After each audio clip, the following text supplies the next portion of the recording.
All right. Give me a moment, guys. I'm sorry I'm late. I'm trying to get everything together. You all know me. I can never be on time.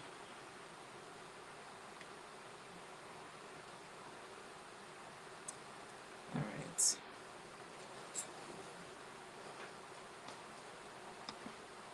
But I took the liberty this time, guys, of writing my notes down so I can get my messages clear across. Just so everyone knows, if you see me going back and forth, I'm streaming on 3 platforms. I'm streaming on TikTok, YouTube, and Facebook.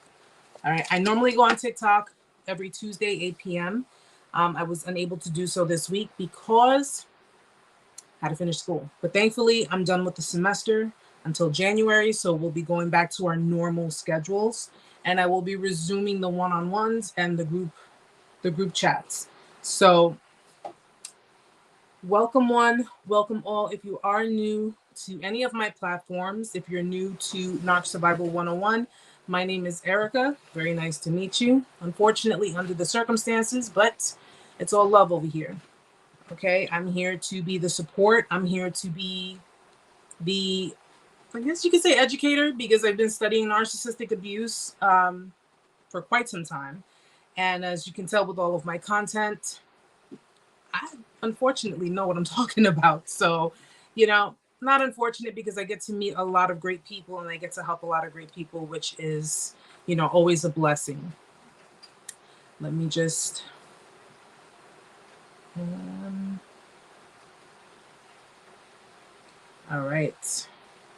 I'm trying to work it with, again, 3 different platforms, guys. So please bear with me. Please bear with me. Here we go. So, like I say, if you're new to the channel, please stick around, say hello. I don't bite, I don't rip anybody's head off. Hi, S. How are you, sweetheart? How have you been? Oh, Salo, thank you very much. Much appreciated. Thank you. If you're new, this is a weekly live, weekly mental health check-in for people who have been victims of narcissistic abuse, domestic abuse, any kind of relational abuse. And I'm simply here not to judge you. I'm simply here to help. That's all I am. I don't do intros because I suck at them. Completely suck at them. But just so you guys know, I am not a therapist. I'm not a mental health professional. Not yet. That's what I'm going to school for, guys. I'm not a mental health professional yet. So just so you know, all of this information is for educational purposes. I'm not here to tell you who you're with. I'm not here to tell you you're with a narcissist. I'm not here to diagnose you. I can't legally, I couldn't do that anyway, because unless you're a patient, can't do it. Okay. I'm simply here to spread awareness and pass on information, answer questions that you may have. And, given the circumstances, I'm pretty sure a lot of people have left these relationships with a lot of questions unanswered. And that's what we're here for. Okay. I'm here to help whomever needs it and be that support system you need. But just so you know, you can check out my website, www.narcsurvival101.com. I will be posting up the one-on-ones and the group sessions. Okay. All sessions are free. They are not, I do not charge. Okay. One-on-ones are 1 hour. Group sessions, it's with a bunch of people in it and just a bunch of supporters. You can bring your drinks. You can sit. We can swap stories and just be the support that, that people need. As all is doing great, sweetheart. Thank you so much. I hope you're doing well, and I hope little one is doing well as well. So, guys, I hope you guys had a great week. Happy Friday. I hope you guys have an even better weekend if you had a great week. And if you didn't have a great week, hey, the weekend is here. Live it up. Okay? Live it up.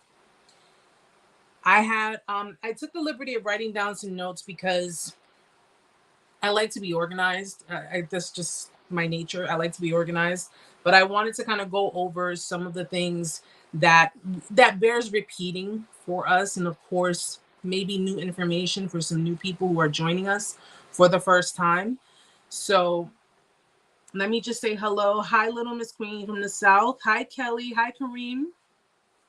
So good to see you guys. Now there was just a few things that I wanted to mention because listen, I one thing I'm noticing is that people are throwing out the trend that narcissistic abuse is a trend. Like us speaking on narcissism is a trend, and I'm going to tell you something.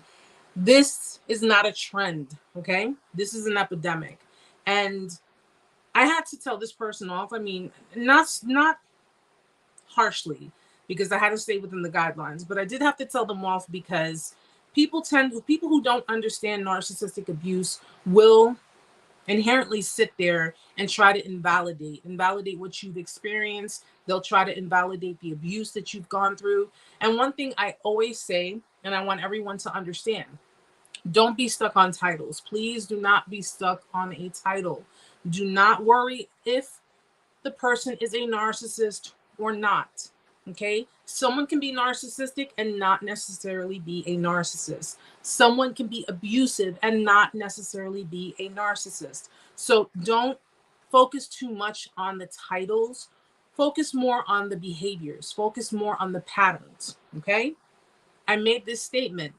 Just because someone, listen, you can have someone who knows how to drive and not have a driver's license.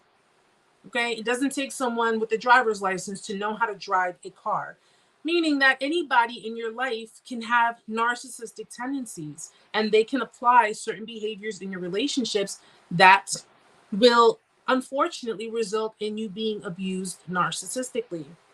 All right, so just bear that in mind. Now, I just wanted to, I'm like, the first thing I want us to all get a clear understanding about is narcissism. What is a narcissist? What is narcissism? Okay.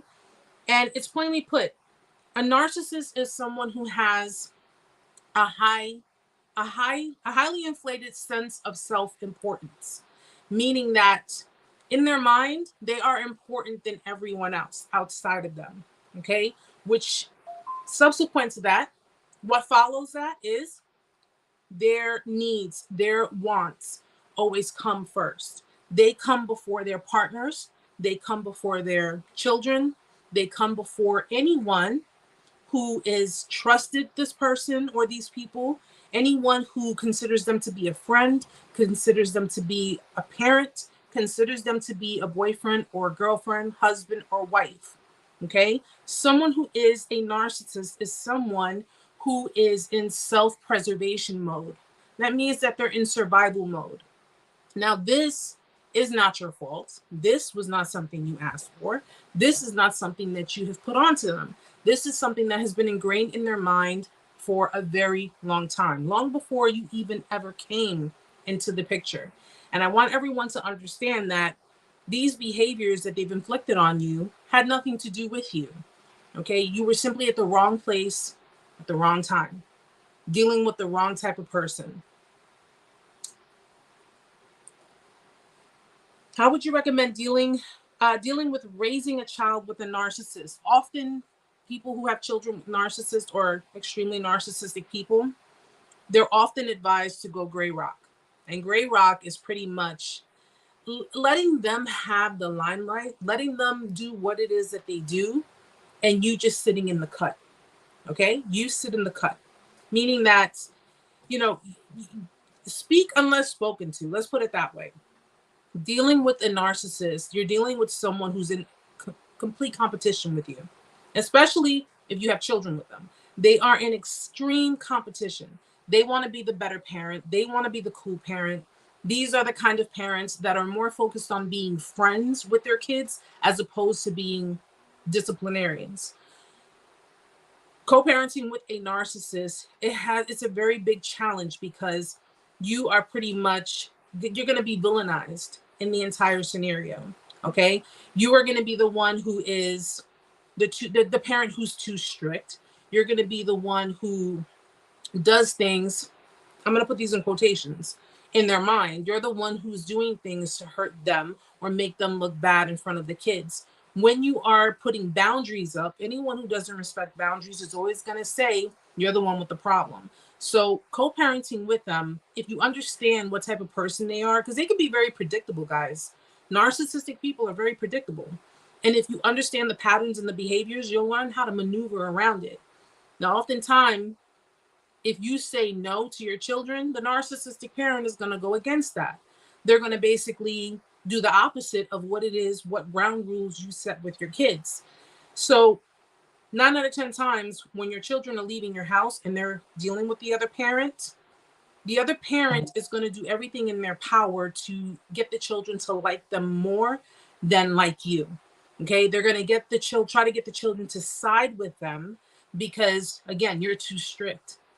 You set all these rules. You're not fun, and you're not making things. You're not making their childhood fun. I'm one of those parents. I prefer stability in my child's life over anything. And at the end of the day, I'm my child's mother first before I ever become my child's friend. Okay. Narcissistic parents will do any and everything possible to make sure that not only are you villainized, but you're villainized publicly. Okay. They will make sure that everyone on the outskirts sees from their perspective. And how they do this, they try to set up the narrative. They'll try to set you up. And they'll create this whole false narrative. So when you fall into it, you fall for it, it makes you look like the bad parent while they're being the high praise parent. So the best way to do it, I would say, is go gray rock. A lot of parents go gray rock where you don't feed into their nonsense. You don't feed into their tantrums. You stand your ground. I said no, that's it. You have a problem with that. That's a you problem, not a me problem. Okay. And in the interim, always make sure that your children are aware that no matter what, you don't switch a beat. You still sing the same tune, and you show them that you love them regardless. A narcissistic parent, and this is for anyone who's unaware of what it's like to co-parent with a narcissistic parent. It's very frustrating. It's very aggravating, and it's just very detrimental to the mind because it's just they have these little sneaky ways that they set things up and they make the other parent look like a really crappy parent. Or when they don't get their way, they'll make the other parent appear to be, again, the villain in their children's eyes and in everyone else's eyes. And not only that, but they hurt the children by keeping the children away from the other parent. So if the narcissistic parent has full custody, they will do things to set up a scene where they'll give the impression to the children, well, your mom or your dad wanted nothing to do with you. Meantime, it's because of their behaviors that the other parent can't really deal with them. But all in all, they're hurting the children. And if you've ever dealt with a narcissistic parent who's like strongly fighting you in court for custody of your kids, know that the only reason they're doing it is to hurt you. It's to hurt you. There have been narcissist parents who have gotten custody of their children. And the minute they get custody of their kids, they don't want nothing really to do with the kids. It's just a matter of hurting you. It's just to hurt you because they know that you're invested in your children. Go gray rock. Don't feed into them. Don't feed into their nonsense. If they want to pick a fight, ignore them. If they have your kids and they reach out to you, if the minute you have a conversation with them or you're starting to, and it has nothing to do with the children and that conversation, and that it has to be restricted. Everything has to just be about the kids. The moment they get personal, well, who are you having at your house? Well, where are you going? Well, what are you doing? What, you. I'm not your child. They are. Therefore, the questions you ask me should pertain to them, not to me. Oh my God, went through it, cut him off completely. Kids don't even want to see him. And kids are not, kids are maybe young, but they're smart. They're smart and they catch on. They definitely do catch on. Yes, T, go gray rock. Gray rock is just a way to, and one thing you guys got to remember, narcissists can't stand boredom. Okay. They cannot stand boredom. So if you notice in your relationship, if it didn't work out, it was because probably they got like bored with the situation. And don't take this as you being boring because you're not boring, but they need to constantly have that adrenaline. They need to constantly have something new going on to keep them going. That keeps them, fueled. So if you're going gray rock with them, you're becoming boring because you're becoming stone. You're not you're not feeding into them, you're not entertaining them, you're not doing anything. And at the end of the day, at some point, it's going to get boring. What does a child do when they're whining and they're throwing tantrums and you just ignore them? You just eventually they stop. Eventually, it's like, okay, this is getting tiring. I'm not going to do it anymore. So you have to treat them like children because unfortunately, that's where their mind is. Hi, Butch. Hi, Official. My narc ex turned my adult kids against me. And if you guys have not yet seen it, please watch the 3-part video because I've done it on narcissist mothers. I've done a 3-part video. The narcissist mother. Which it could go either way. It can go for either parent, okay? But narcissist mothers, one thing I've noticed about narcissist mothers is they play this like vulnerable, nobody cares about me, everybody's abandoning me and all this stuff like that. Don't really. And you have people who tell you, well, you only get one mother, treat it with respect, treat it right? But what people don't understand, especially if you've dealt with a narcissistic mother, is what people on the outskirts don't understand is that you have done nothing but respected your parents. You have done nothing but try to cater to them. You've done nothing but try to fulfill them. And any and everything you have ever done was never good enough. It was never good enough. So when you're dealing with parents, and it's crazy because they utilize their children as tools. They have a way to manipulate situations. One thing that I noticed, for example, a narcissist mother will, if she wants to scapegoat someone or she wants to, make everyone turn against that one particular person, it could be any one of her kids, okay? What she will end up doing is she'll end up setting up a false narrative, a scenario, and she will, kind of, it's like the whisper game. She'll whisper something in someone's ear. This is triangulation, by the way. She'll whisper something in someone's ear and it gets all around, right? It gets all around the family. And by the time it gets back to you, number one, it's a story that's not even how it started. But number two, it's a situation that puts you in a position because now you're villainized in front of everyone. Narcissist fathers, yes, they can do this, but narcissist mothers are more known because let's face facts, guys. Okay? I call spades a spade. Who's more prone to gossip, men or women? Who's more prone to it? It's mostly women. And mothers, especially, because narcissist fathers are more like brutes. They're more brutes. They're more like you can see the aggression and you can feel the fear because they just project that pure aggression outwardly. But narcissist mothers, oh no. They play the I'm Susie Homemaker. I'm the one who, and it could be anyone, guys. Do not fall asleep on it, okay? How many women do you have on death row? How many women do you have in jail that have done horrible things, okay? Horrible things, whether it be to their partners or their children. But they're the ones who play the Susie Homemaker type. I stay home and bake pies and I cook the meals and I take care of the house and I do this and that. But they're doing sneaky stuff behind the scenes. They're doing really dark, sinister stuff behind the scenes. Don't fall asleep on them. Do not fall asleep on them, guys. The moms, Lord, he has 2 adopted and they think he's God. And that's probably because, when you have enablers, when you have people in a surrounding that they have enablers, 9 out of 10 times, those people they could be codependent. They can be codependent. They could also be extremely toxic and they projected their narcissistic nature onto the child. Daughters of narcissist mothers, I explained the extension cord theory where the daughter is in such desperate need for attention and affection and love that she is willing to comply with the mother. So what the mother will essentially do is she'll project her own her ego, her idealistic self onto her daughter, and she will create a daughter in her image, in her own image. So that daughter will grow up to have the same personality as her and project the same behaviors onto their child. Narcissist mothers, they're going to create 2 types of children. They're going to create codependent, very codependent kids, or they're going to create narcissistic kids.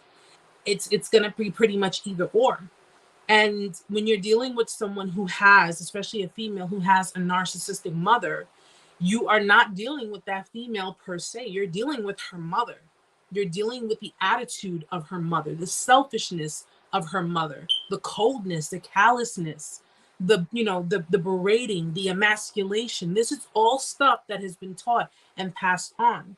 And narcissistic mothers, it's crazy how they'll do this to their children. They'll create them, they'll make them just like them. But if their child exceeds the mother, if the child, goes above and beyond and steals the spotlight, the mother will tear her down and bring her back down. Like, where do you think you're going? You're not better than me. Which is interesting. It's interesting. I don't know how many of you have seen a little off topic, but I'm gonna get back to it.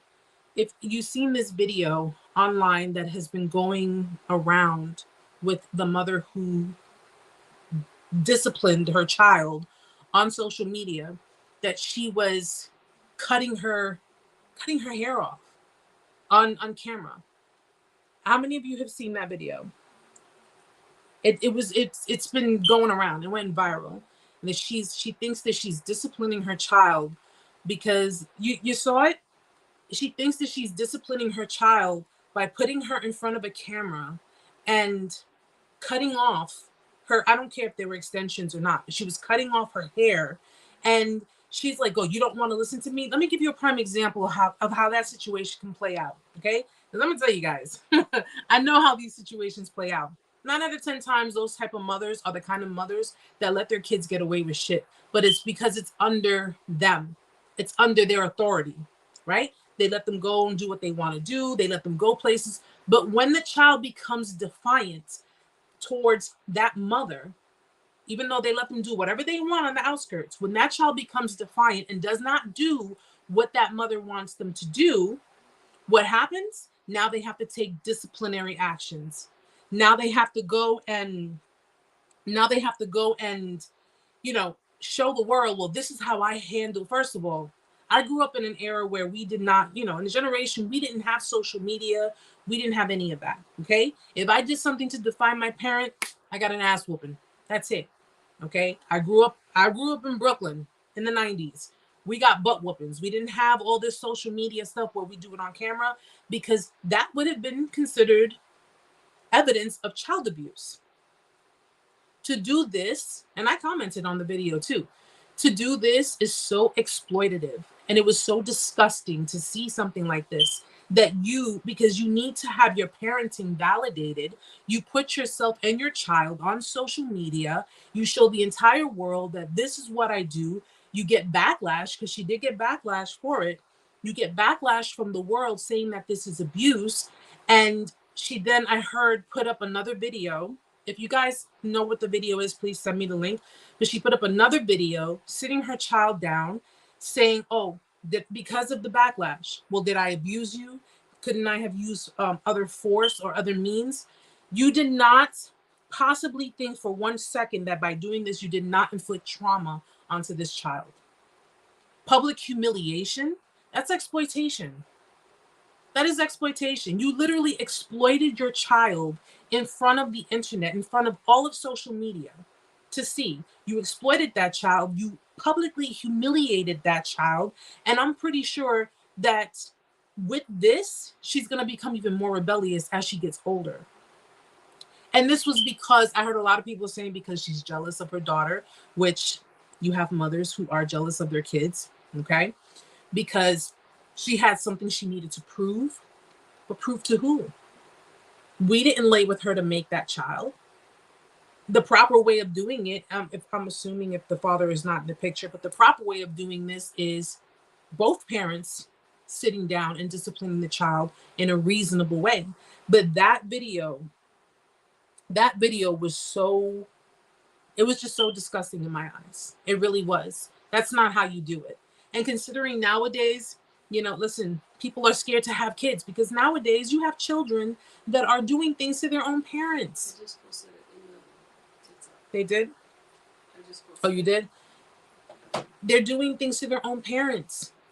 I read an article not that long ago about a boy who, who murdered his mother because of, what was it? She shut off his video game or something like that. It was, he woke her up. She woke him up. There's just so many different, it's mind boggling to me. Okay. Over the most stupidest things.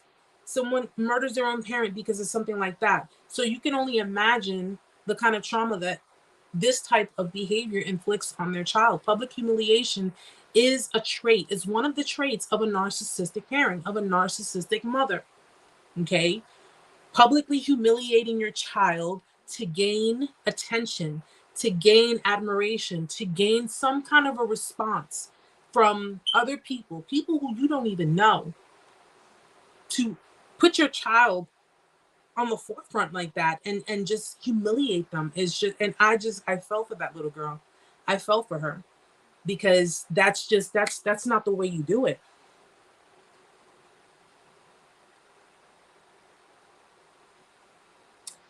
Oh wow. Can we talk about how the boyfriend's mom can be jealous of her son's girlfriend because that happened? Narcissistic men and their mothers have a very irregular connection. They have a very unnatural connection. Okay. It's almost as if, and it's crazy because 9 out of 10 times it depends on the relationship. First of all, it depends on where the mother stands. Is she codependent or is she a narcissist? Okay. She could be both. Anything's possible. Their relationship with their mother, it's very counterintuitive. Okay. It's very contradicting. They're attached to their mother, but they resent their mother at the same time. Okay. They're attached to their mother. So it's like there's like this umbilical cord, no matter how old they are. There's this umbilical cord that is attached to that parent. But with that same breath, they resent them. And the resentment can come in a myriad of ways. It can come from watching his mother being abused, being manipulated, being, cheated on, by, say, the narcissistic father. Okay. And there's that level of resentment because they have no respect for someone who would deal with that, which is why they don't have respect for a lot of other women. But it could be the other way around. It could be they resent their mother because the mother is in fact a narcissist and had pretty much leveraged herself onto her son. The mother could have scapegoated him. Could have been that back and forth behavior where she scapegoats him and then she makes him a golden child and then she scapegoats him and then makes him. But with that behavior, that pushes him to resent women. So when you get into a relationship with someone, with a male narcissist, when you get into a relationship with them, they are aesthetically attracted to you. They are attracted to your beauty. They're attracted to, what it is you can offer. But when it comes to emotionally connecting with you, no, because all they're thinking about is all of what their mother put them through. All they're thinking about is the letdowns and the disappointments that have, transpired between them and their mother. Okay. If you have someone who has a parent or parents who neglected their children, who neglected them, again, they're in survival mode. And when it comes to a narcissistic mother being jealous of the son's girlfriend, 9 out of 10 times, if you are the total opposite of that mother, because narcissistic parents love to enmesh. They like to enmesh their children in relationships that will keep them bound, in some way, shape, or form.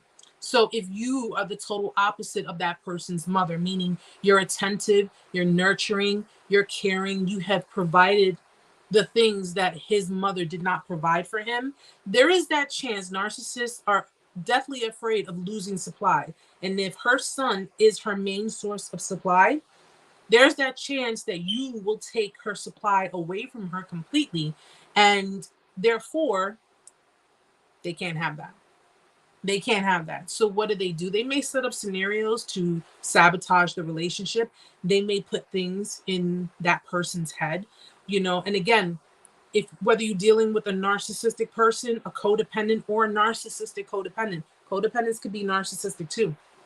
Codependence can be narcissistic too, guys.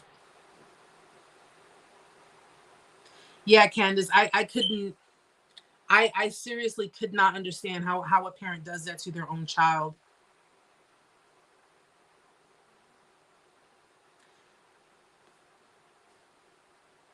Let me just see. Yes, just like Amanda says.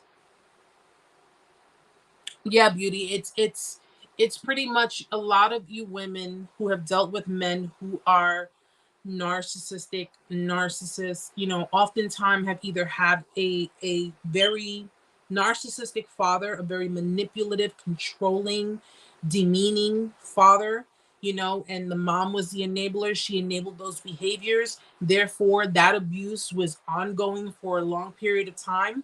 And because they were raised to believe that that behavior was acceptable, that it's okay for them to pass that on to their partners, or they have a narcissistic mother who is extremely manipulative, controlling, and has pretty much pushed it into their mind that no one will ever take their place, and they will set up scenarios where, if anything, pretty much anything to keep that person bound to that situation. Narcissistic parents, listen, they can do a number of things, and it's mind-boggling. If you have a parent who's, let's say, has an illness, is very sick, has a terminal illness, or and let's say autoimmune disease, or whatever the case may be, to prevent their caregiver, which is usually their own child or their own children, to prevent them from abandoning them, to prevent them from being left alone, because again, they fear abandonment. Oftentimes, you have parents who have sicknesses. They will purposely not take their medication. They will purposely not keep their health up to date. They will purposely sabotage their health just to maintain the connection and maintain that binding. Because again, they need someone to take care of them. They need someone. Remember, you're here to take care of me. I took care of you. And if you choose, well, listen, we can get you a caregiver. We can get you someone. There are people who work in this field that can take care of elderly people. Oh, so you're going to just abandon me? You're just going to let me sit here. I took care of you your entire life, and now you're just going to let me go. You're just going to leave me behind so you can go. Because narcissist parents, they don't believe in autonomy. Your autonomy is a threat to them. If you try to become autonomous, if you try to become independent and try to live your own life, you're threatening their supply. You're threatening them using you for whatever they can get out of you.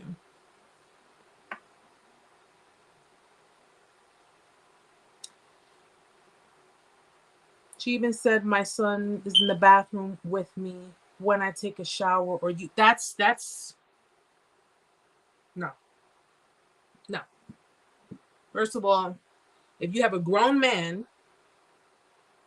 listen, I can understand if grown men live with their parents, if they live with their mothers, especially now. Times are hard.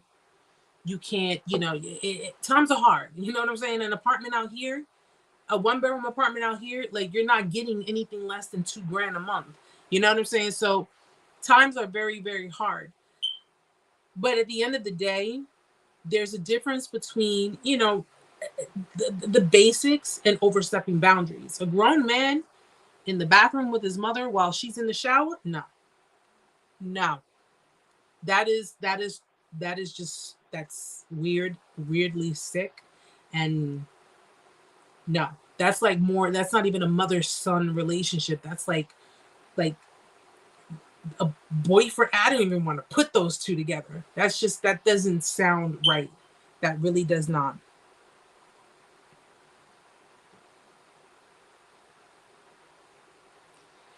Mika says, not unless she's handicapped. And even so, because if her arms and her hands didn't fall off, she knows how to take care of certain things. But to say, hey, you're 30 years old and you just got to sit here on the toilet while I take a shower. No. My son is 15 years old. My son loves his privacy. I let him have his privacy. He locks the door. He takes a shower. He does what he has to do. He's and I give him that. I let him have his autonomy. I let him have his own identity. I let him, feel what he wants to feel and express himself completely. And I will never take that away from him. But that right there, it just sounds weird. But you do have, incestual, if that's a proper way to say it, relationships as well. You do, you have people who, and there could have been, there can be, because you have mothers, narcissist mothers, who also, and trigger warning here, but you do have narcissist mothers who exploit their children and expose their children to forms of SA. Oftentimes, you may have narcissist mothers to save a marriage. They may sacrifice their children. They may scapegoat their children. So if they have abusive relationships, if they have a partner who's extremely abusive, they will, if the partner, let's say the partner comes home and the mom is really upset, or if something happened, they will scapegoat their child. So the partner will react towards their child as opposed to them. You have parents who do that as well. My ex-narcissist mother-in-law never believed me. They're always going to side with them. They're always going to side with them. And I say it plenty of times, when it comes to the family members of the people that you have been with, when it comes to their friends and their family members, okay? Remember, it came from somewhere.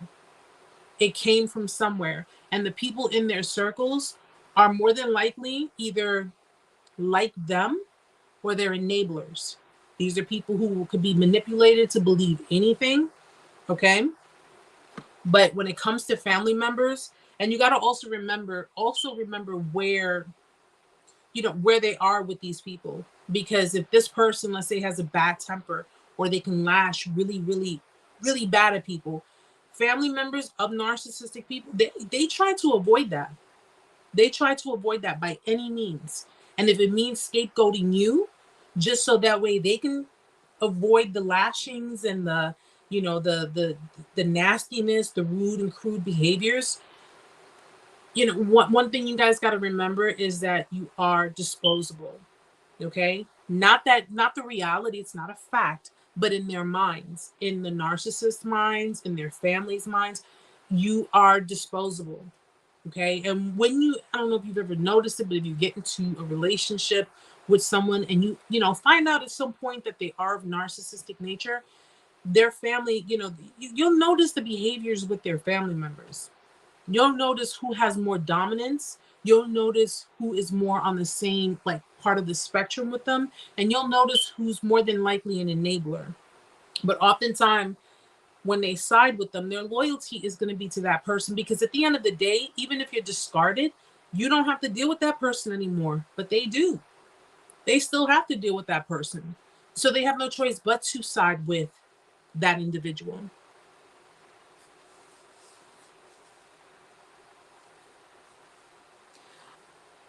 Can you please explain what you mean by scapegoat?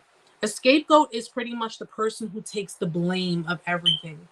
All of the, everything that goes wrong in the narcissist's life gets put onto that person. A lot of you were scapegoats. You were scapegoated in the end. During your discard, you were scapegoated. If you have narcissistic parents, you were scapegoated in some way, shape, or form. Okay?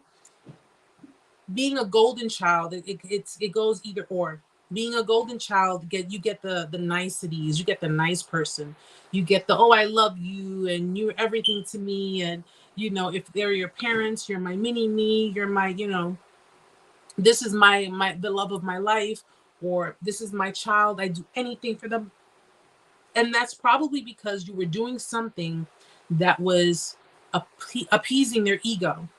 It was stroking their ego. So when you're stroking their ego and you're doing good by them and you're complying with them, of course, they're going to treat you great. They're going to treat you like royalty. But when you're not, or if they feel they have, you know, a massive amount of problems, you become their punching bag. That's pretty much what a scapegoat is. Being the punching bag of the individual, of the manipulator, okay? They give you all the blame. If it were your parents, it's your fault that, you know, I can never have a successful relationship, or it's your fault that your father left or your mother left, or it's your fault that, you know, I didn't get to finish school, whatever. Or if I didn't get pregnant with you, these are examples, guys. If I didn't get pregnant with you, I would have been, you know, traveling around the world. Anything that goes wrong in their life, if you are the scapegoat, you are being blamed for everything. You're being blamed for their lack of finances. You're being blamed for their misery. You're being blamed for why things never work out for them, because they won't take accountability for their own behaviors. These people are victims of their own circumstances, but they don't want to realize that. So the best way for them to do it is push it on to the next person. I'll just blame you for it. I'll just blame you for it. And during the time of your discard, at the time of your discard, you got the real brunt of it. You got the real brunt of it. You more than likely got told that, you know, things aren't working out because of something you did, something you said, something, you know, you were doing, or something that you did 5 years ago. That could be anything. And they will give it to you beyond measure. They will give it to you beyond measure. And everything that has happened, you know, within that discard, everything that has happened, you're sitting there in confusion and beating yourself. Thank you so much for the gift, sweetheart.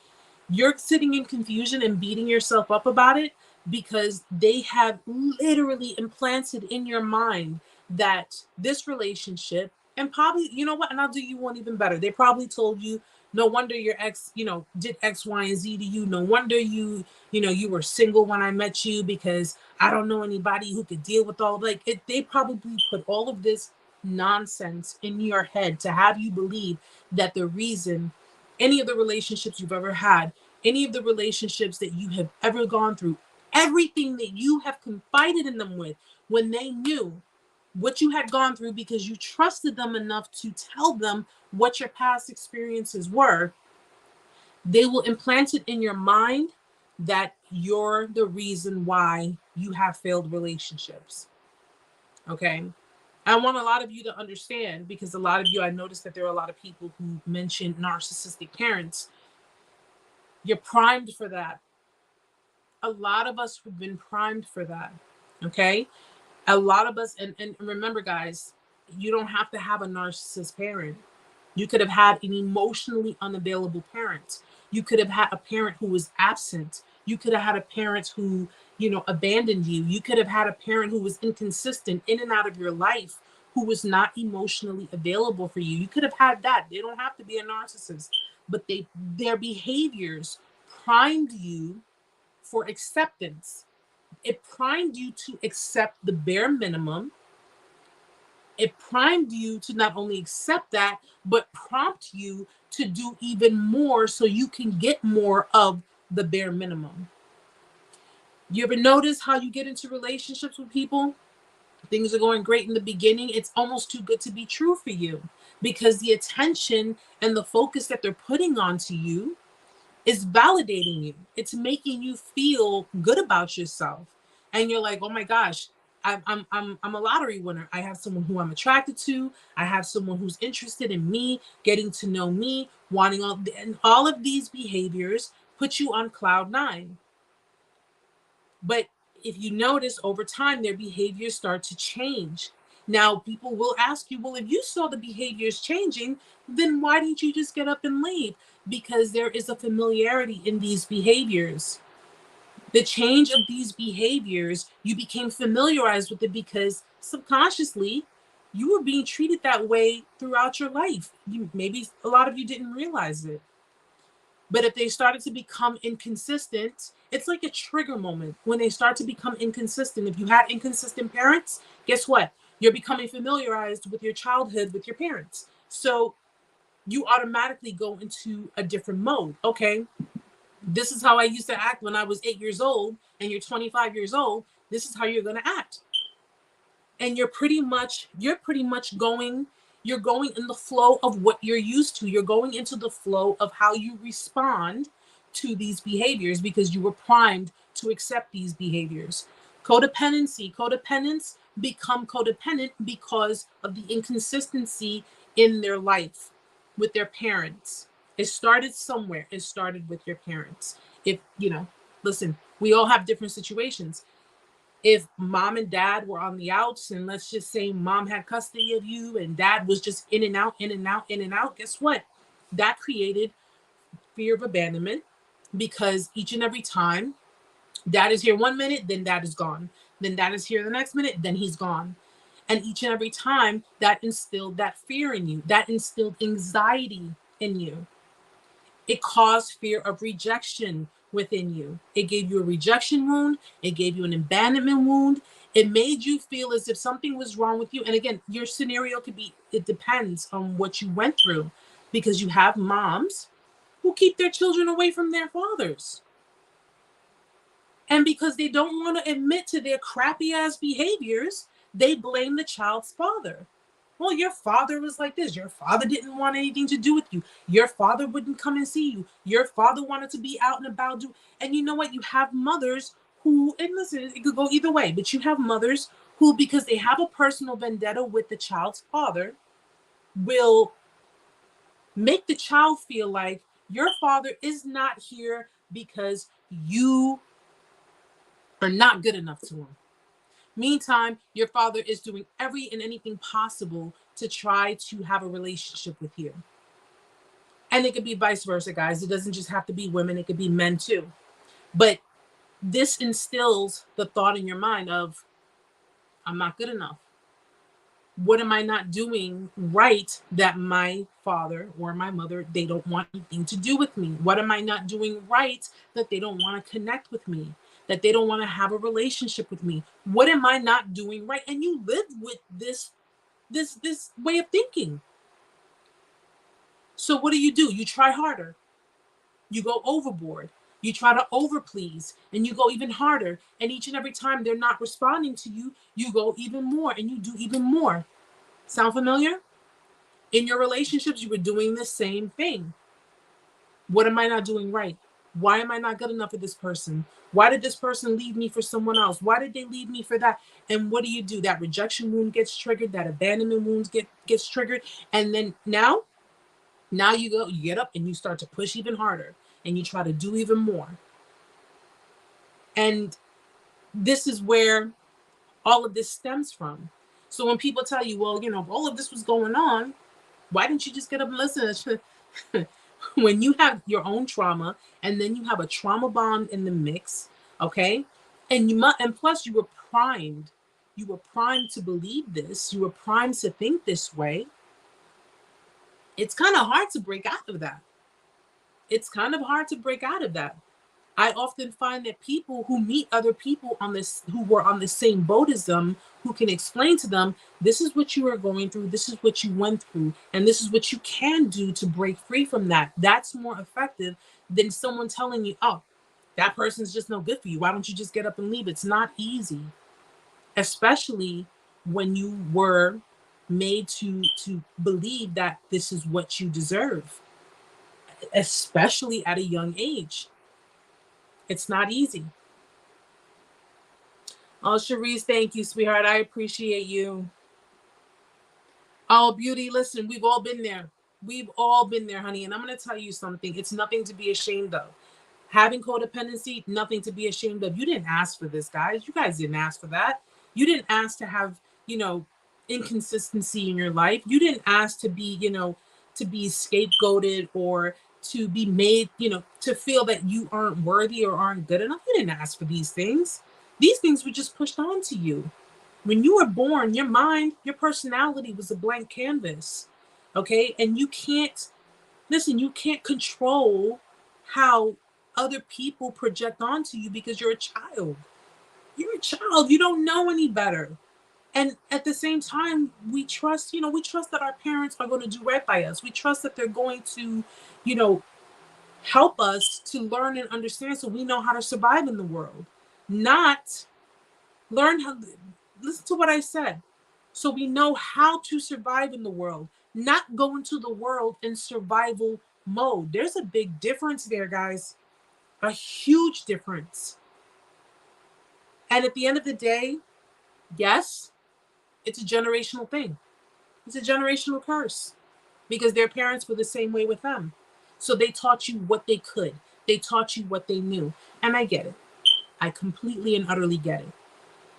But just as much as we come into the acceptance of who we are and what we do, we have to also take accountability for the choices that we make. And parents need to take accountability for the choices that they make.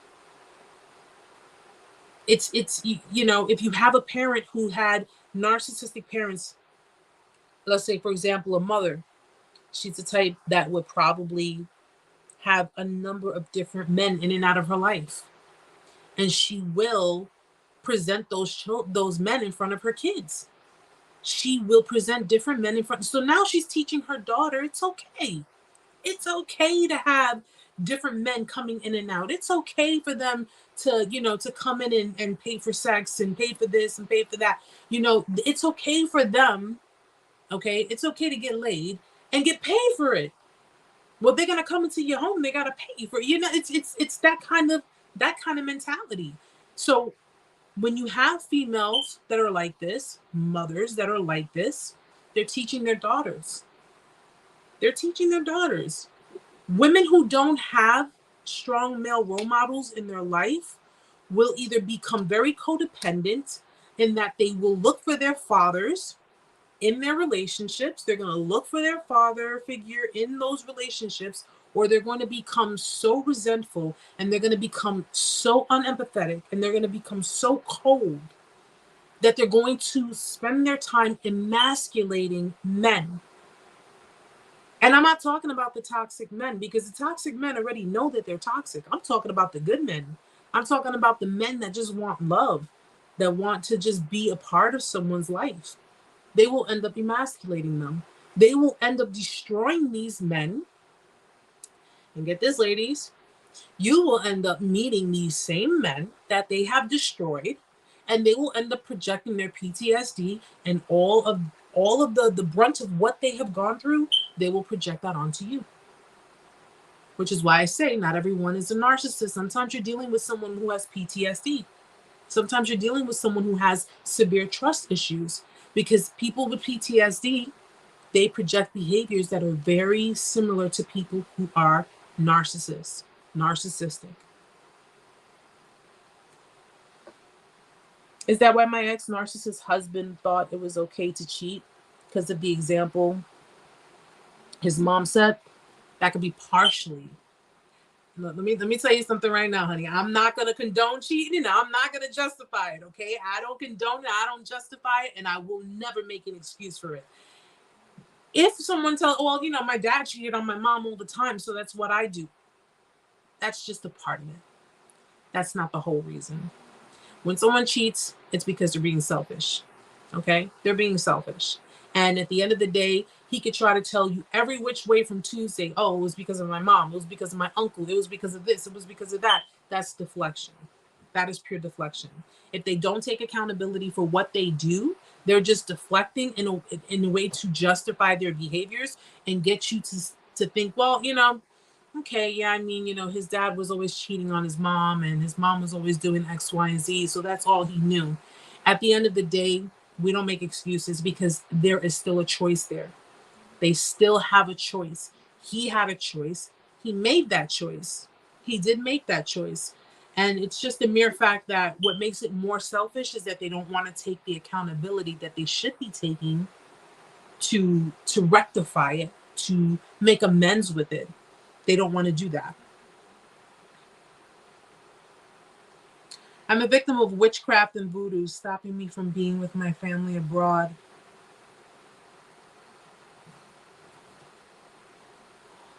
Hold on one second. Yeah, people, when it boils down to this type of situation, voodoo, witchcraft, hoodoo, all that stuff, you know, I don't get in the mix of any of that. I'm a firm believer of God. You know, Christ is my savior. when it boils down to that, these are people who walk with very bad spirits, very bad energy, as some people would call it. And you know, Alicia, the best thing I could tell you is, pray on it. Pray to God, to break any and all strongholds, because that's the only advice I can give on that. I go to God and God only. Anything beyond that is, it's if it's not of God, I don't deal with it. Relationship question: besides therapy, what else can we do for a strong trauma bond? The best thing to do, first of all, to release from a trauma bond is separation. You have to separate. You have to separate first. Separation is the first thing. Second thing, hold on one second. Muhammadu, can you please pray for my family? I will definitely send prayers. I'm going to pray. As a matter of fact, tonight, guys, before I go to sleep, I'm going to pray, and I'm going to pray for everyone who's here, everyone who's on the YouTube and on the Facebook, and everyone who's going through the motions. Because it's a warfare out there, guys. It's a really big warfare, okay? But the best thing to do as far as the trauma bond is concerned, the first thing is separation. You have to separate from the person. It's hard. It's painful, but it needs to be done. The second thing is no contact. No contact is very effective. And if you do it right, you have to, it's not, oh, well, I'm just not going to answer their calls or their text messages. No contact means that you have no contact. You remove them from your social media. You remove them from your phone, photos, any photos that you have, anything that they have, that they bought you, anything that reminds you of them. You have to get rid of those things. You have to get rid of those things, and anything that belongs to them. So if you're new to no contact, if there's anything in your home that belongs to that person, you have to get rid of it. It's important to get rid of it. Don't hold on to it. Don't keep it for memories. No. You have to get rid of it. Hi, Stella. Hi, sweetheart. Okay. They will use that as an excuse to try to come back into your home, to try to come back and maybe talk to you. Oh, I left my sneakers there. I left my brush there. I left my sweater there. I left my toothbrush, whatever. They will try to, and it's when you have someone who tries to keep you, because I don't know if you guys have gone through this, but sometimes when you go through a discard, they may offer friendship. They may say, listen, it didn't work out, but we could still be friends. And the friendship is so disingenuous. It really is. To offer me something like this after everything you said and everything you did and everything you have been doing, to sit there and try to manipulate me, try to gaslight me to believe that you actually want to be my friend. It's wrong on so many levels. So to sit there and say, well, listen, let's just be friends, let's be friends and see what, that's just another way of saying, look, why don't you just stay here, stay put, let me go and do what I want to do, okay? And when I feel like I'm ready to come back to you, I'll come back to you. And then, maybe we could pick up where we left off. That is so disingenuous. It's just so wrong on so many levels. It's so wrong. And with friends like that, I'm sorry, guys, you don't need enemies. You really don't. We have enough trouble fighting one of the biggest enemies that we have, okay? And I'm not even talking about Satan. I'm talking about our own minds, okay? Because we can gaslight ourselves. We can self-sabotage ourselves. We can destroy ourselves by our overthinking, by thinking that we're not worthy, by taking their words, taking their words into account and actually believing that these things are actually true. No. Nope. No necesito amigos. I'm good. I'm good. I don't need any extra friends, especially exes. Especially exes, guys. If you guys broke up and it was really bad, it was a really bad breakup, it was really detrimental to you, you have to take into consideration that even if you keep these people in your lives as your friend, they're not going to be there for your best interest. They're really not. Okay? Oftentimes, People think, oh, you know, we dated and we were together, but you know, yeah, things ended badly, but we became friends. They're there for their own personal gain. They're not there to be genuinely there for you. If you fall in love with someone else and you want to get married, you think they're gonna sit there as your friend? You really think they're gonna sit there and be like, okay, yeah, you know, listen, go for it, get married to the person and go have children and go move on and be all happy, and I'm just gonna sit here in my miserable energy and my you know my vampiring energy. You think they're really gonna be genuinely happy for you? They're not. They're not. The only reason they want you around is to hold the connection with you, so that way when shit hits the fan with them, guess what? They can just come back to you. They know you. You're comfortable. You know, you're almost like home to them. You put up with a lot of their stuff, so why not? No. I would become physically and mentally sick with all the shit he did to me. I and so many other people here know exactly what you're feeling and what you went through. I don't know how many of you have gone through the withdrawals. I've gone through it. I've gone through it. When I went through the discard, I could not understand what I was dealing with. I did not know what I could not understand what my body was doing, and it was so scary. I mean, it felt like a panic and anxiety attack all at once. And if you're familiar with withdrawals, oftentimes people correlate withdrawals with, you know, people who are either drug users or basically coming off an addiction. Okay, it's coming off of an addiction. Your body and your brain has become addicted to the person. Okay, you're going through separation anxiety, number one, because you are so accustomed to the idea of being with the person. Okay, you know, you're accustomed to being with them throughout each and every day, but your body is now, because the situation is done with, your body is now withdrawn. You know, having an addiction is very, very, listen, if you guys can ward away from it, please do so. Okay, I used to smoke. I smoked for 15 years. It was hard. It was hard to break that addiction. But when you are coming off of a drug, you know, cigarettes, alcohol, I mean, in some cases, marijuana, people, you know, consider that. It's still, if you're addicted to something, it's very hard to get off of it. And dealing with someone who has, you know, especially since you've dealt with narcissistic abuse, there is no drug, there is no medication to really help with that. Yeah, you could take anxiety medication for your anxiety. You can say, but who wants to sit there popping pills all day because of dealing with emotional and, in some cases, psychological murder? Who wants to deal with? Then you're going from one addiction to another. You know, it's very hard. I know it's very hard. It's extremely hard. This is why I encourage no contact. No contact is extremely important, because with no contact, my theory is out of sight, out of mind.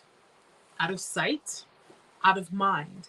If you completely remove this person out of your sight, over time, this person will be removed from your mind. You have to go from being emotional back to being logical. You have to be put back into a logical space so you can then sit down with yourself and say, okay, I'm in a logical space. Now, what the hell did I deal with and what the hell am I facing? And when you go back, once you do this, you will, listen, after a certain period of time, because remember, you went through that emotional point where you thought, oh my gosh, I thought I was going to die, guys. I really thought, I was like, shoot, I thought my life was over. That's how bad it was. But when I came to that logical state and I went back to retrace my steps to see what exactly happened, because I have a clear mind, man, I got so pissed off. I went from being that emotionally distraught, hurting, just couldn't take the pain anymore. I went from that to being extremely, extremely pissed off because I was logical. I was logical. Going no contact was extremely, and I went radio silent, guys. I went completely no contact. I took off all of my social media. I completely went off the grid. I had to. And it was the best decision that I made. Because when I came back, even if I saw things, I didn't even get mad. I didn't even get hurt. I actually laughed at it. I actually laughed at it because it was like, this is what I was almost about to end my life for. This right here. I mean, not particularly that, because I had a lot of other stuff, but this is what I was not eating for. This is what I was losing sleep for. This is what I was, putting toxins in my body for. This is what I was. And it's funny because it's kind of like God was like, right next to me, like, yeah, exactly. Now you understand what I'm talking about. And I come to realize here's what I realized, okay? Do not kill yourself over someone, okay, who will end up bringing the next person to your funeral if you die tomorrow. Don't do it. Don't do it. Okay? Who they left you for, what they left you for, what they're doing, how they're doing it, it's not worth it. It's not worth it. Because at the end of the day, you could, drag yourself in the ground. You could drag yourself 6 feet under. And that person could end up bringing the person that they left you for. No. For what? Meantime, you could be enjoying your life. You could be enjoying being with somebody. There's 7 billion people on the planet, guys. 7 billion people out there. Do your healing. Get through your stuff. Get through your emotions. And then, if it's supposed to happen for you now, hey, let it happen for you naturally. Because at least with what you know, what you've learned, you can apply that to your life. Think of all that you've learned now that you didn't know back then. Now you know what to do. If you see patterns, if they seem familiar, no, this is too familiar. I'm not feeling this. Okay?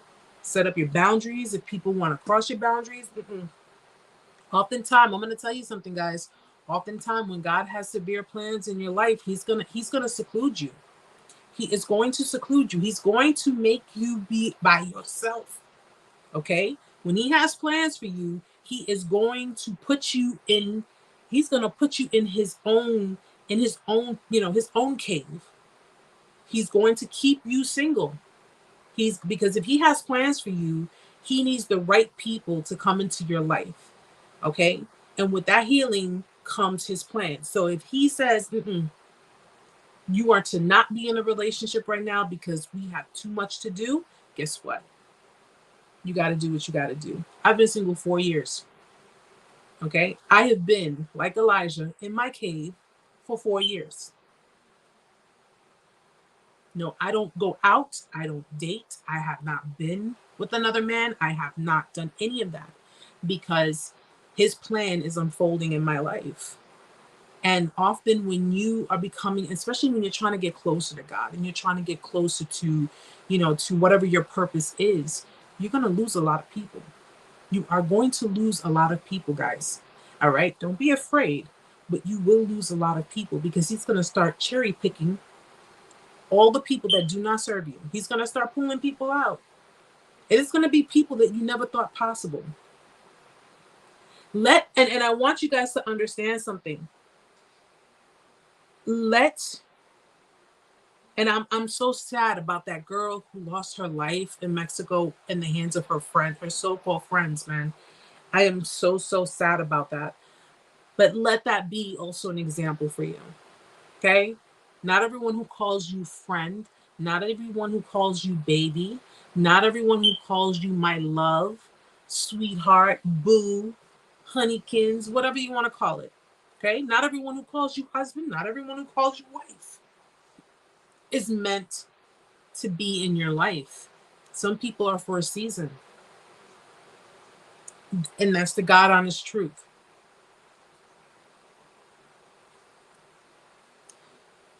I have no desire. This month makes a year of celibacy. Hey,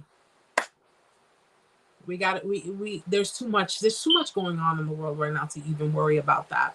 But that's always good. That is always good. Take care of you first. Do what you have to do for you first. Okay?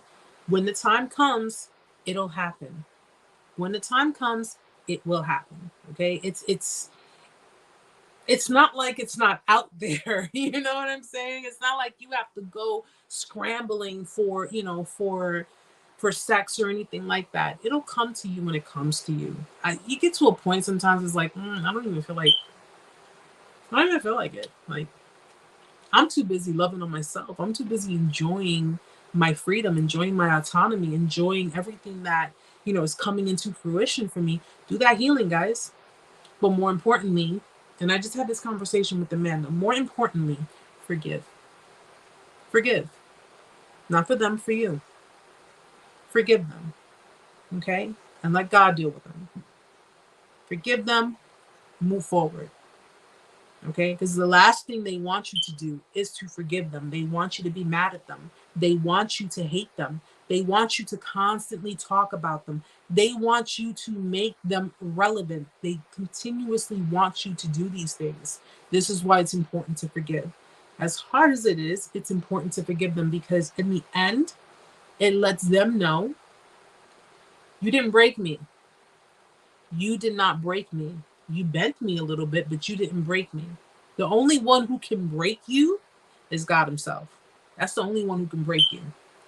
These people out here, no. No, you got a bunch of people walking around with rented bodies. Really? Really?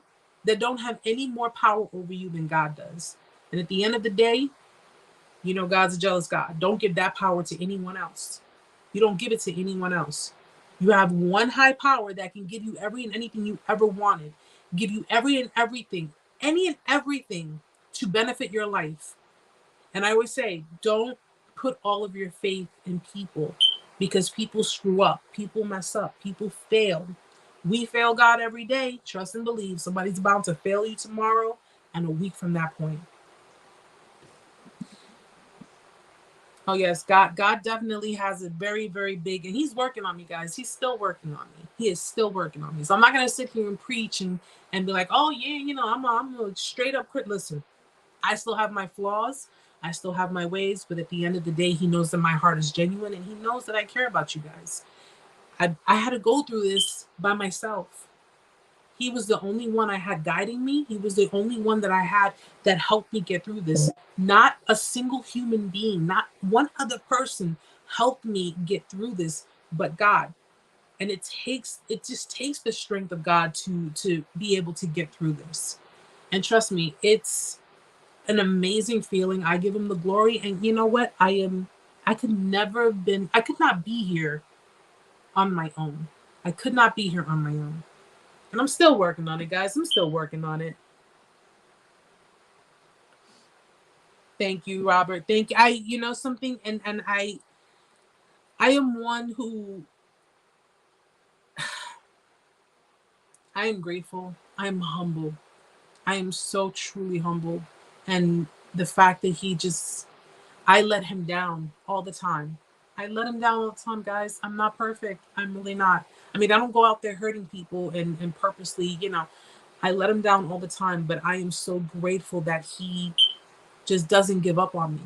He does not give up on me. Trust me. And if he does not give up on me, and I'm probably the biggest mess ups ever, he won't give up on me. He really won't.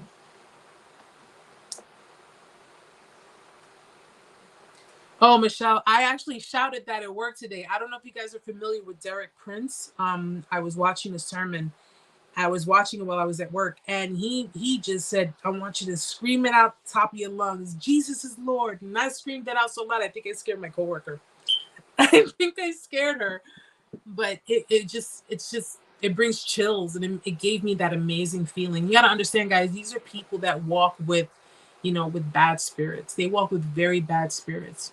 Okay, we all have spirits that try to follow us, that try to attack us, that try to tear us down, that try to really do things to sabotage our lives. And these people walk with a lot of these spirits. They walk with the spirit of fear. They walk with the spirit of anger, the spirit of hatred, the spirit of jealousy. They walk with the Jezebels. I mean, they walk with so many of these spirits, and it's self-loathing and disappointment and abandonment. You name it. These spirits are the kind of spirits they walk with. But they will not seek salvation. They will not turn to God. They won't do any of these things. So they're not going to do it, but here you are. And you'll see the difference. You'll see the difference between your life and theirs.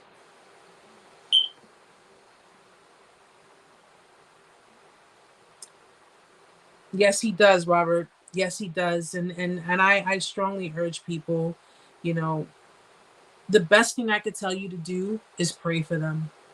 Pray for them. That's all you can do is pray for them.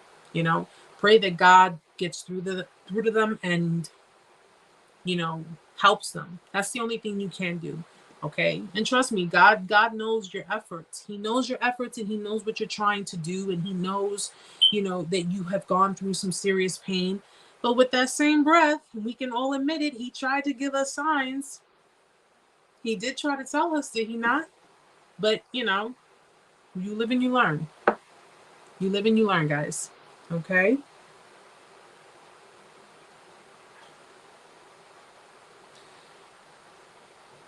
I will definitely say that, you know, salvation is just a conversation away. It really is. He wants to connect with us. He wants to talk to us. And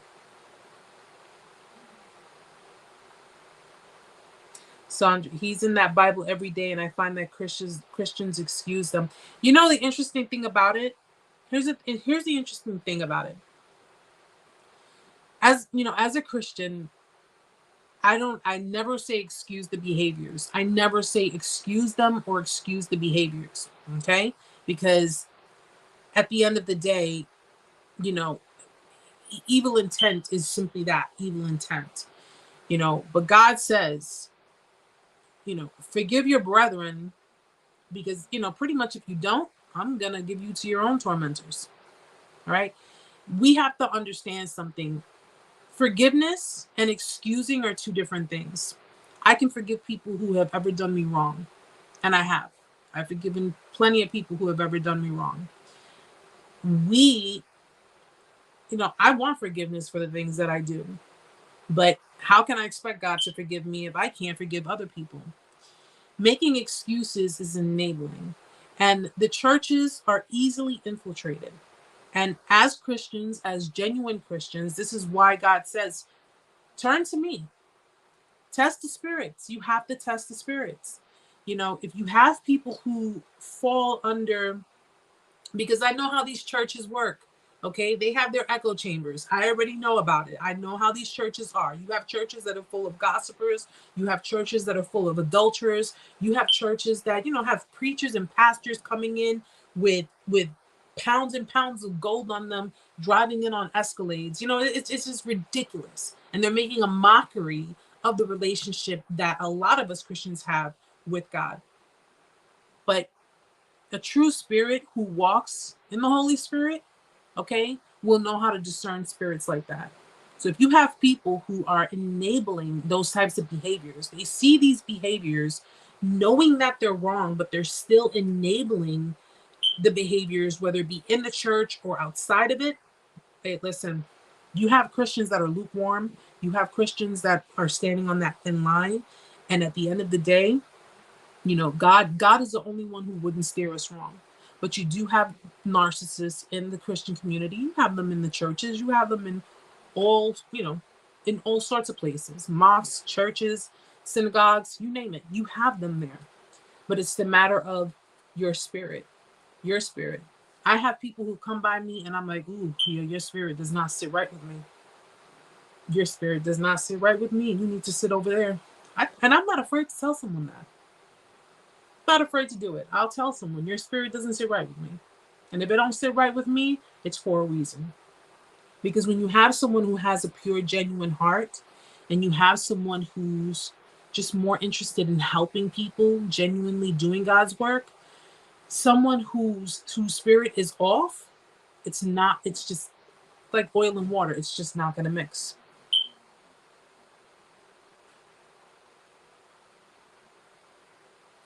Pastor says, pray for my wife, but he doesn't pray for his own. And this is why I listen, my family grew up in the Catholic Church. I have family members who are more Catholic than, I never, me personally, I never believed in confessing my sins to a fellow man, because, that man is also flawed. That man was also born in sin, just like I was. So all my sins get confessed to God, you know. But when you have someone who's being, I don't want to say hypocritical, but when you have someone who's pretty much trying to tell you what to do but doesn't apply it to themselves, it's like, just do as I say. Don't worry about what I do. Again, you have to turn to the Holy Spirit. He's not going to steer you. God has sent me so many different messages, and he has told me so many different things that I never even asked. He just showed them to me, like, this is what's going on. And it's what really protected me. It's what really protected me. And it saved me. It saved me. Yeah. Robert, I've been able to sense a bad environment or situation. If your spirit is in alignment with Yahweh, if it's in alignment with him, then guess what? You're going to pick up things. You're going to have like an extra sense. You're going to have feelings. You're going to have, things that will be presented to you. He's going to show things to you to help protect you. He's going to show things to you to keep you out of danger. He's not here to control us. And I think that's the problem that a lot of people have. He's not here to control us. He's here to protect us. That's what a father does for his children. He's here to protect us. I'm living proof. I'm living proof. And I can tell you this much. If I did not have God in my life, I would not have been able to get through what I went through. Because I probably would have been one of those statistics. So please understand that he definitely is the only way. He is the only way to go. I need help getting through the bond breaking. What got you through in the beginning? What got me through in the beginning was hard. The beginning was extremely, extremely hard because I was still addicted. I was still trying to make it work. But what got me through it, I'm going to be honest with you. When they say you go looking for things, you find it? That's what I did. I decided not to deny myself. I decided not to deny myself of the possibilities, because even though I knew this person was gaslighting me and making me feel like I was going crazy for even thinking the things that I was thinking, and I just decided that, you know what, I'm going to be nosy. I'm going to look at some stuff. I know I'm probably going to see some things that will probably hurt me. So it's kind of like ripping the Band-Aid off. And that's what I did. I ripped the Band-Aid off. And I went looking, and lo and behold, I found some things. I saw some things. And that just kind of, a light bulb went off in my head. Like, but not until I heard, is this not enough for you? Or do you want more? I said, I don't want any more. I don't want any more. It broke my heart. It pushed me in a place of darkness, really did. But it got me to take the first step that I needed to go no contact, to break all contact, to sometimes you have to see something with your own two eyes to get a glimpse of how really real it is. Because when you are in a narcissistic discard, you're being gaslit, you are being confused, you are in a fog, you don't know which way to go, you don't know how you're feeling, everything is just a million things at one time. And sometimes you need to see something that is so painful, that is so hurtful, it snaps that reality into you, like, oh, this is how you are. Okay. Now, if you're prone to being triggered really badly, I'm going to give you guys a fair warning on that. If you're prone to having a bad temper or reacting in a very volatile way or in a very negative way, now, I would not suggest you go looking for things because, you know, like I said, you go looking for things, you will find stuff. Okay. But I couldn't deny myself. I couldn't deny myself anymore. I had to. It's either continuously go through the loop, continuously stay in the fog, or wake up. It was like something was like, wake up, like trying to snap, you know, snap logic into me because this person disrespected me beyond belief. This person hurt me. And I've been hurt, guys. I have been hurt plenty of times. I've been hurt. Okay? I've been lied to, I've been cheated on. I've had hands put on me. I've been choked. Okay? I have been stomped on, literally and figuratively. I have been stomped on. I've been domestically abused. Okay? I have been SA'd. Okay, I'm not ashamed to admit these things because this is all part of my past. But I've been all of these things. And the crazy part about it is that even after all of these things, this one particular person that I thought he was sent from God. I thought that maybe, you know, I found my soulmate. We connected in so many ways. And the way I got treated in the end, I treated this person. My maternal instincts were really in this relationship. Let's just say that. I was very maternal. I was very forthcoming. I was very giving. I was very caring. I was loyal. I was loving to this person. And more importantly, I was respectful to this person. And I could not for the life of me understand what warranted the behavior that I got towards the end. I could not understand it. And as heartbreaking as it was, I went to look, I saw some things, and it pushed me. It pushed me to walk away. Because, yeah, no pain. The pain, it was just so unbearable. I was being, you know, and if you're familiar with narcissistic rage, this is a kind of rage that is just not a normal type of rage. Narcissistic rage is the kind of rage that the person looks like they are being possessed. They are fully possessed by an external force. They're to the point that if you look at them, certain facial features start to change. You know, you may encounter them like having like extremely black eyes or dark eyes. You may encounter like, thank you, Robert. I'm sorry. Does a narcissist mother care if you go no contact? If it means that you're taking away their supply, yes.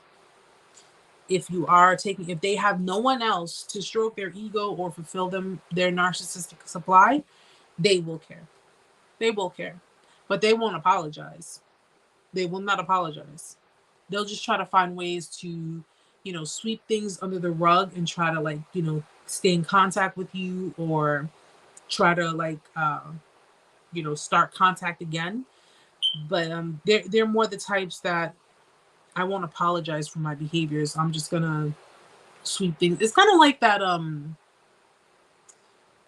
know if you guys ever been in this where if something happens and they get like really nasty and abrasive and rude and hurtful and mean, and they say all kinds of crazy stuff, and then you're like, you know, you go into your room and they don't apologize. You know what their way of apologizing is? They tell you, well, you know, after they're done cooking, go eat. Dinner's ready. That's their way of apologizing. They won't apologize for the things they said to you, even if they're wrong. Even if they're completely wrong, they won't apologize. They'll just, you know, brush it aside and just move on to the next thing like if nothing happened. Like if nothing happened. And it's like, so we're just going to pretend like you didn't just completely berate and disrespect me and curse me out and act like a... Nope. Nope. Sandra, they are. They are. And they will make you feel as if you need them. They don't need you. It's horrible. Horrible.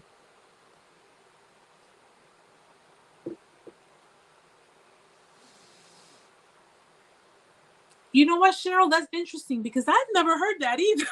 I've never heard that. I've heard when it comes to any kind of like toxic relationship, are you still stuck on that? That happened like a week ago. You're still stuck on that? Oh well, what about all the things you've done? Or what about all the things that you've said? I never heard like, oh, okay, all right, I think I took it too far. Unless they're just doing it to appease you. Because narcissists, they say and do things to appease you. They won't say and do things because they genuinely mean it. They're just like, I just want to shut you up. I just want to shut you up, and I want to stop the fighting because I want to move on to the next thing because I need you to come back to stroking my ego again. Like that's what I figure they would. Well, I couldn't even figure it because I've been there before, but that's usually what a lot of them do. My dad said he would. My dad said that he would, let's just say, for TikTok sake, eliminate us when he got mad 2 days ago. You know, I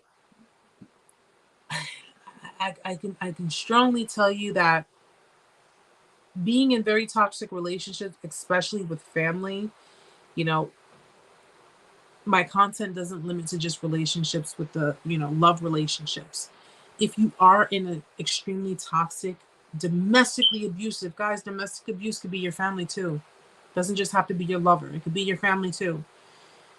Try your best to figure out a plan or figure out ways to get out of that, because they don't take you serious. Narcissistic people do not take you serious. They don't take your word for anything. They will not take what you say seriously, because in the end, you know they either may have set up circumstances to where you are forced to depend on them, or you know no matter what you say or do, you're bound to come back anyway. So I'm not even worried about it. That's their mentality. Well, I'm praying for you, beauty. I hope it works out for you, and I hope you're able to get out of that. I really, really do. What if you left and your mother doesn't care or acts like she doesn't? They're very prideful people. They're very proud. They will never admit when, they don't admit that they're wrong. They won't admit that they care. They won't admit that I miss you, or I'm sorry. I was totally out of line, and they won't admit that. They will cut off their nose to spite their face. That's how they are. They could tell you, let me tell you something. And I know it's a different scenario, but it's still the same thing. I have come across my ex plenty of times in the streets. I've walked past this person plenty of times. Plenty of times. Not once did I ever get an apology. Not once did this person stop to say, listen, I effed up and I'm sorry. I know that you probably want nothing to do with me, but I am sorry. I am genuinely and sincerely sorry. This situation happened to me 4 years ago. 4 years ago. And not once did I get an apology. Not once did I get I was wrong. Not once did I get any kind of, and mind you, I'm not seeking validation on it because I forgave without an apology. I walked away. But this goes to show that their pride and their ego, okay, their pride and their ego is beyond massive. This person did not even make any kind of effort to try to make any form of amends, or even just, even if they knew that I would never ever speak to them again, not once. And the things that they had done were some really hurtful things. I mean, beyond hurtful. And the things they said, I've come to learn I will never trust this person with anything ever again. But not once have they ever apologized to me. And I've walked past them plenty of times, quite a few times. He won't say it. He won't admit that he's wrong. He won't say, Erica, I am sorry. Please, I'm going, whatever. Not once, and that's how they are. They their pride is bigger than anything. And these people, at the end of the day, do not feel empathy. They do not feel bad for what they did to you. More so, they feel shame, especially if they've gotten caught, or if they, and or if they've been exposed. But that's it. They don't care about your feelings. They don't care about what you have to say about it. I'm right, you're wrong. I'm the victim, you're the villain. That's their MO. That's their MO. Same here. Never admitted one thing, but moved in with one of his lovers 3 weeks after separation. And that's simply because they've already had that. They already had that planned out. If my hands look orange, I'm sorry, guys. It's sazon. That was when I was cooking earlier. But that's all planned out. And don't be surprised. You guys break up on Monday, and by Friday they moved in with the next person. That's because that had already been planned out. That had already been, everything was already put, like, blueprinted. Okay, everything was blueprinted. It's only a surprise to you because you just found out about it. But that was something that was already going on for quite some time.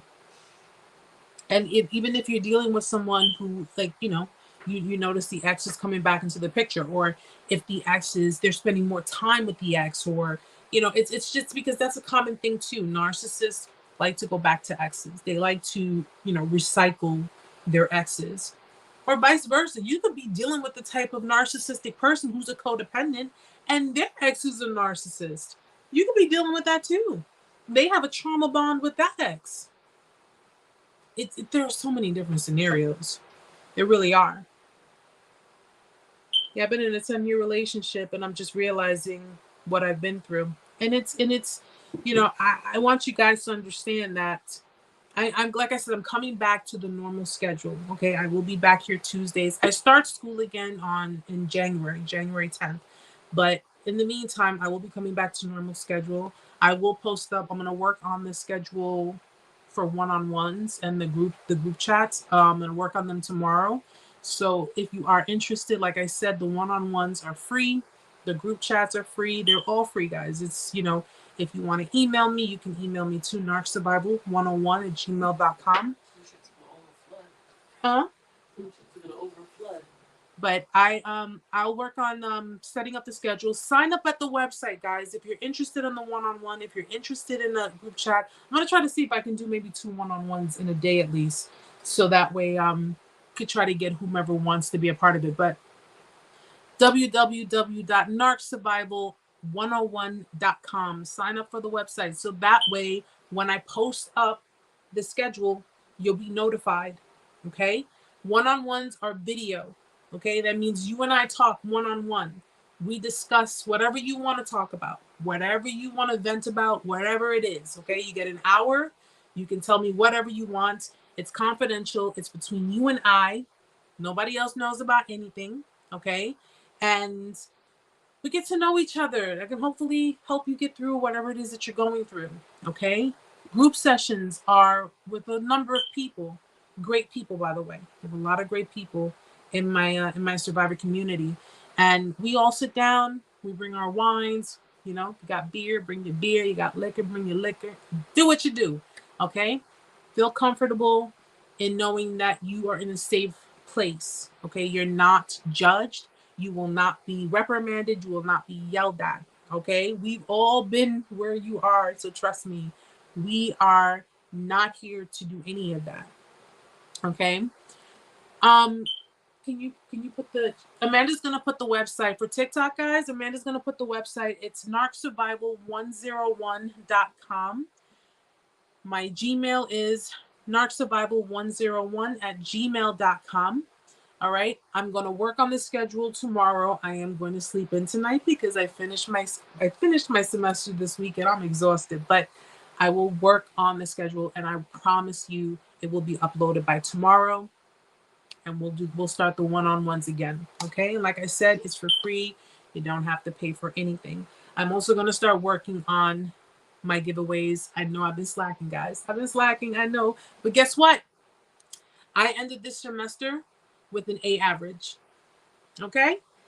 I feel great about it, and I feel super excited because we gonna get this. We gonna get this, and we gonna do this. So that way, when I get my degree and I become a psychotherapist, and if you're interested, you can, you know, we could work together, and I can officially diagnose. Officially diagnose. Okay, and we can get through these motions. We gonna do this, guys. Survivor, thank you so much. Chris, thank you. Alma, thank you so much. Iman, S, you guys are awesome, amazing people. If you're new, thank you so much for being here tonight. Everyone on YouTube, on Facebook, thank you guys so much. All of you for your support, your love, your encouragement. I'm so appreciative. I really am of all of you. And just so you know, so as long as God gives me another breath, I'm going to continue doing what I got to do, and I'm going to continue helping those who need the help. And if you need to reach out to me, please do not hesitate. Do not hesitate to ask questions. Don't hesitate to let me know anything. If it's about anything, guys, okay? I'm here. I am here. All right? So guys, I had some more stuff, some more notes, but we'll get to it on Tuesday when I come back on TikTok.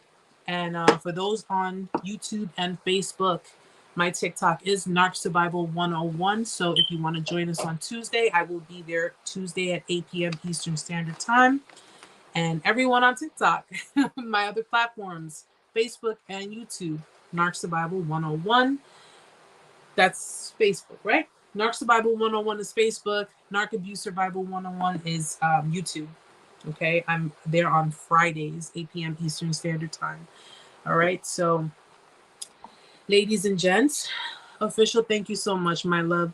Alicia, I'm so sorry I didn't get a chance to answer your question. How can we gain trust in the next person that may come off just as nice as the ex-narc did in the beginning? Always hold a boundary. Just keep your guard up. Make sure you keep your guard up. If you're not sure, guys, and you want to start dating again, and you're not sure if the next person might be a narcissistic person or what have you, keep your guard up until you know for sure, that you can slowly start to bring it down. Okay? There's nothing wrong with that. Having boundaries, there is nothing wrong with that. I encourage it. All right? So, guys, Amanda, okay, she put up everything. Gigi, thank you so much, sweetheart. Robert, Esmeralda, Alma, you guys have a beautiful weekend. You guys have a wonderful week. I will see you guys on TikTok. I'll see you guys on Tuesday, 8 p.m. Eastern Standard Time. So please, if you haven't followed already, hit the follow button so you're notified as soon as I log on. And we're gonna talk some more stuff. I got pages here, guys. Okay? We're gonna talk. We're gonna talk this week. We got some stuff to talk about. Much love to you all. Thank you so much for being here tonight, guys. Have a beautiful night.